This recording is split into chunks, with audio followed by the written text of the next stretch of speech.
Well, morning my fellow drifty maniacs, and I thought it time that we took a look at the new Arrma Outcast 4x4 4S BLX, and I'm going to compare it alongside its bigger brother, the Arrma Outcast 6S BLX. And you can come down here and see it in person down at JJ Customs, where every single car, just like these two, is out of the box. Tell me now guys, which one of these would you buy? Okay guys, so what are your first impressions on the Outcast 4S BLX? Are we liking that body? I did think it might be a little bit more sparkly, a little bit more gold flake in there. Still nice, but just not quite as eye-popping as I thought it might be. Anyway, one thing that has caught my eye on that rear end, and that is that wheelie bar, which gives an intent of the purpose of this car. And that's because Arrma classed this as a stunt truck rather than a monster truck. Speaking of stunts, check out those tyres. They look like they're going to balloon like crazy in the air, which is just what you need, guys, in order to get that rotation for doing backflips, front flips, etc. You want tyres that balloon a bit, that have got a bit of weight in them. Anyway guys, besides doing a quick review of the Arrma Outcast 4S, I'm also going to show you around the 6S alongside the 4S car, so you can compare and contrast the differences between the two before parting ways with your money. Now guys, I have to say, when I first announced the Outcast 4S and seeing how much plastic had on board, I was slightly sceptical, but seeing what people are doing in videos online with it, I think is very, very bashable, and certainly shows no early weaknesses from what I've seen of it online. Anyway, what's with the body of the Outcast 4S? And not sure what to expect inside, but I've got a good idea. First thing that jumps out at you is that red tower-to-tower brace. Is that needed? Well, on my Arrma Granite 4x4 3S BLX actually managed to snap the drive tube on a very hard landing where the chassis flexed it. So I would say that's definitely a good addition to this car. Okay, starting at the front, we've got fully adjustable front and rear suspension on.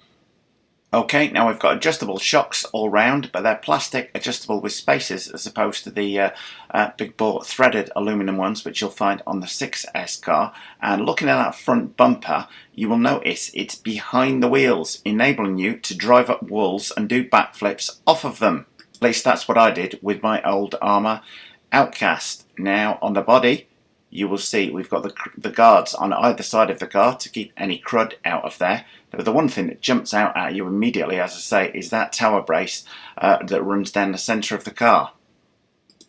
Okay, we've got our steering servo on the left, our ESC behind it, and you will notice there we've got our brushless motor, but with a fan on the top of it, guys. Now that would indicate to my mind that it's probably not such a good idea to go crazy on the gearing and go for speed, because that's not what this truck's about. So I wouldn't think you want to push the gearing ratio too much on this. That is definitely not what this truck's about. It's about using that low down grunt, huge mid-range punch in order to do flips off of the car with.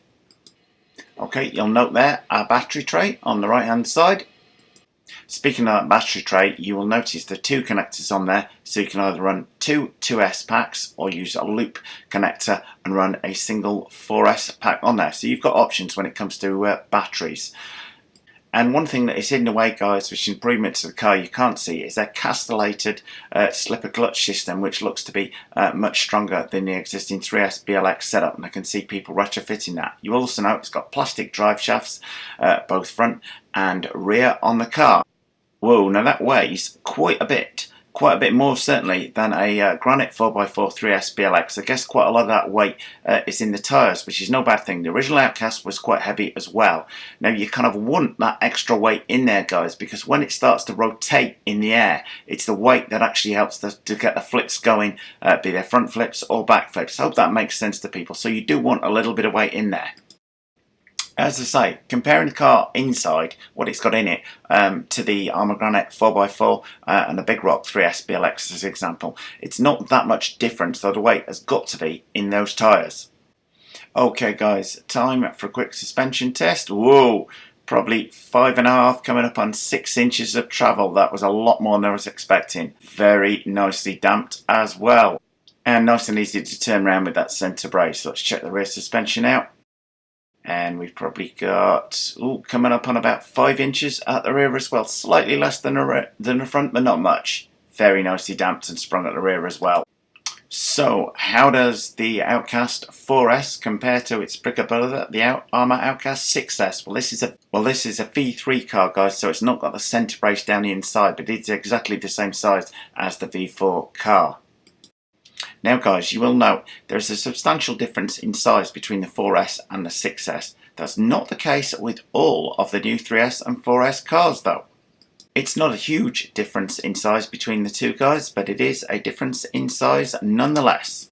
And note, they've got a very similar tyre tread profile, guys, but you'll see the difference in diameter there. Width-wise, Outcast 6S, a couple of inches bigger or so than the 4S. And from above, you can see the difference in wheelbase, which only looks to be around about 2 inches. So, guys, would you spend your $550 on this, or your $400 on this? Okay, guys, quick tour of the inside of both the cars. They are kind of fundamentally different, but similar in layout. So I'm just going to talk you through quickly some of the differences between the cars. The first one is actually starting at the front. The 6S car, big bore threaded aluminum shocks and front and rear sway bars to the car. On the 4S Outcast, you've got plastic shocks, but you've also got plastic drive shafts on there, whereas the 6S car, it's got metal ones all round.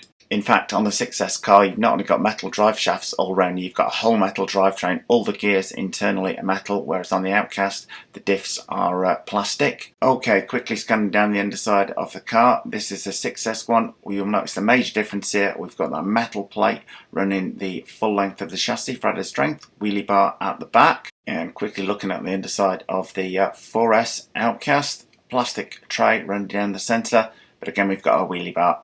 Well, guys, I hope you like that quick first look at the Armour Outcast 4x4 4S BLX. A lot to take on board there, and I hope you like the review of it against the Outcast 6S. As I said at the start, guys, which one of these would you get given the money? Well, they have both of these cars down here in stock at JJ Customs in San Jose, where you can see them and every single car they sell out of the boxes. So if you want to see either the Outcast, anyway, guys, you want to see more great cars like these, then don't forget to subscribe.